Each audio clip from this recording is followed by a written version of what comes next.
ప్రతి ఉదయం దేవుని వాగ్దానం అనే కార్యక్రమానికి ప్రేమతో మిమ్మల్ని ఆహ్వానిస్తుంటున్నాను. ఈ ఉదయకాల సమయంలో దేవుడు మన కొరకు ఏర్పాటు చేసినటువంటి వాక్య భాగము 103వ కీర్తన 5వ వచనం చివరి భాగాన్ని ధ్యానించుకుందాం. 103వ కీర్తన 5వ వచనం చివరి భాగాన్ని ధ్యానించుకుందాం. మేలుతో నీ హృదయమును తృప్తిపరచుచున్నాడు. క్రీస్తునందు ప్రియమైన దేవుని బిడ్డలారా, ఈ ఉదయకాల సమయంలో పరిశుద్ధాత్మ దేవుడు మనకిస్తున్నటువంటి వాగ్దానము, మేలుతో నీ హృదయమును తృప్తిపరచుచున్నాడు.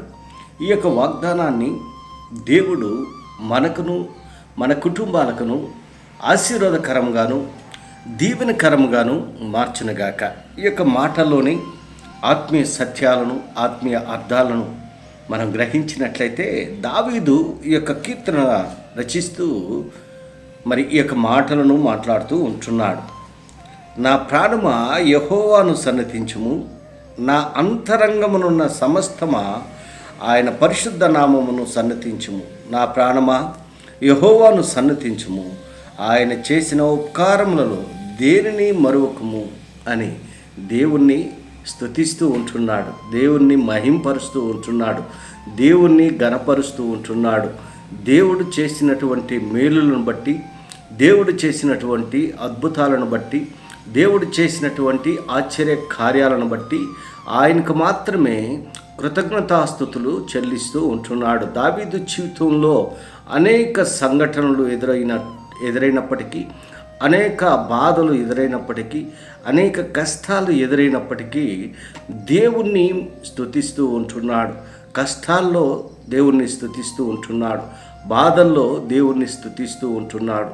అందుని బట్టే దేవుడు దావీదును అంతకంతకు ఆశీర్వదించాడు. దేవుణ్ణి మరోలేదు దావీదు, అనునిత్యము ఆయన్ను స్తుతిస్తూ ఉంటున్నాడు. హృదయాంతరంగములో నుండి దేవుని మహింపరుస్తూ ఉంటున్నాడు. బాధ వచ్చిందని చెప్పి నలిగిపోలేదు. కష్టం వచ్చిందని చెప్పి దేవునికి దూరం అవ్వలేదు. దేవునికి దగ్గరగా జీవించాడు. దేవునితో జీవించాడు. దేవుని కొరకు జీవించాడు. దేవుని స్తుతించాడు. దేవుని మహింపరిచాడు. బాధల్లో ఉన్నప్పటికీ, కష్టంలో ఉన్నప్పటికీ, అనేక ఇబ్బందులు ఎదురైనప్పటికీ దేవుణ్ణి మరవలేదు. అనునిత్యము దేవుణ్ణి స్తుతిస్తూ ఉంటున్నాడు. క్రీస్తునందు ప్రేమైన దేవుని బిడ్డలారా, మన ఆత్మీయ జీవితంలో, మన వ్యక్తిగత జీవితంలో కష్టాలు వచ్చినప్పుడు మన పరిస్థితి ఏ విధంగా ఉంటున్నది? బాధలను ఎదుర్కొన్నప్పుడు మనం ఎలాంటి స్థితిలో ఉంటున్నాం? దేవుణ్ణి మహింపరుస్తూ ఉంటున్నామా? దేవుణ్ణి స్తుతిస్తూ ఉంటున్నామా? దేవుణ్ణి గణపరుస్తూ ఉంటున్నామా? లేదా దేవుణ్ణి నిందిస్తూ ఉంటున్నామా?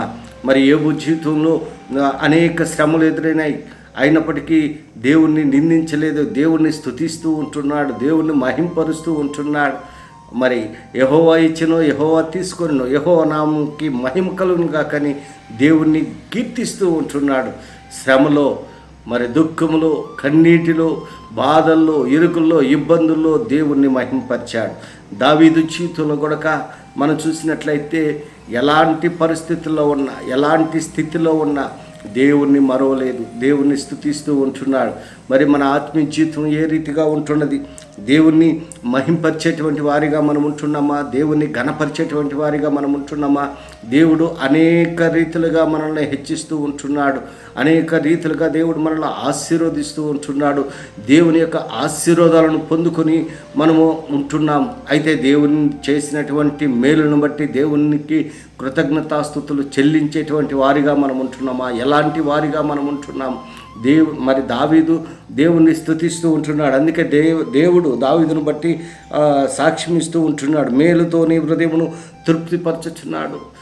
ఎంత గొప్ప ఆత్మీయ మాటలు, ఎంత గొప్ప ఆత్మీయ సత్యాలు ఈ యొక్క మాటల్లో దాగి ఉంటున్నాయి. అంత మాత్రమే కాదు, కానీ దేవుడు చేసినటువంటి మేలును దేనిని మరవకుండా దేవుణ్ణి స్తుతిస్తూ ఉంటున్నాడు. దావీదు వలె దేవుణ్ణి మనం స్తుతించినప్పుడు దావీదును ఏ రీతిగా అయితే ఆశీర్వదించాడో, దావీదుని ఏ రీతిగా అయితే హెచ్చించాడో, అదే రీతిగా దేవుడు నిన్ను నన్ను హెచ్చించబోతూ ఉంటున్నాడు.